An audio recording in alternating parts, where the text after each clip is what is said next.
జగనన్న గారి పాలన బాగుంది? చూస్తే చంద్రబాబే బాగుంది. చూస్తే చంద్రబాబు చంద్రబాబే బాగుంది. ఇదంతా రండ పైపుతం లేదు. ప్రతిదీ రండగానే ఉంది. వాలంటీర్ చేత దండగా. అది రెండో మాటలే. ఏం పని చేయట్లేదు. మాకు జవాబు కూడా చేయట్లేదు. నాకు కార్డు లేదు. సర్టిఫికేట్ చూపిస్తుంది కార్డులో చూస్తే. నా సంగతి ఏంటంటే అయితే సమాధానం కూడా చెప్పాలి. అందుతున్నట్టు ఉండే మనకేం చేయాలని తెలనిస్తుంది రోడ్ల. నాకేం లేదు. ఏం లేదు.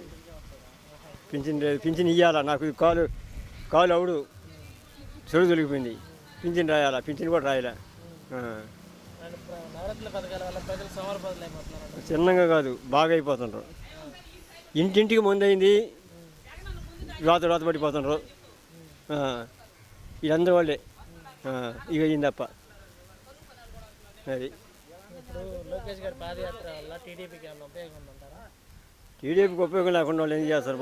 పాదయాత్ర ఉంటేనే కదా. ఇప్పుడు లోకేష్ గారు చెప్పినట్లు బటన్ వీక్ అయిపోయింది అంటున్నారు. అమ్మఒడి విషయంలో జగన్ గారి బటన్ వీక్ అయిపోయింది అంటున్నారు. మీకైతే అయ్యి ఉండొచ్చు. జగన్ గారు 170 సీట్లు అంటారు. అంతేం రావు. ఎన్ని సీట్లు రావచ్చు? సుమారు తక్కువ వస్తాయి, ఎక్కువ రావు. వచ్చేది లోకేష్ వస్తారు.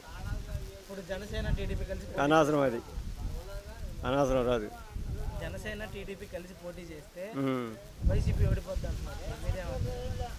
వైసీపీ ఓడిపోద్ది. జనసేన ప్రభావం ఈసారి ఎలక్షన్స్ మీద ఏమైనా ఉంటుందా? ఏముంటుంది అబ్బా, వాడిని చూస్తే అందరికి కొద్దిగా ఇదిగా ఉండే మళ్ళీ పసివాడు సుధాకర్ ఒక తయారై ఉండడం దాంట్లోకి.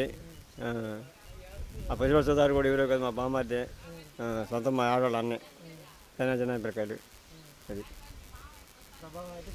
చూపేది.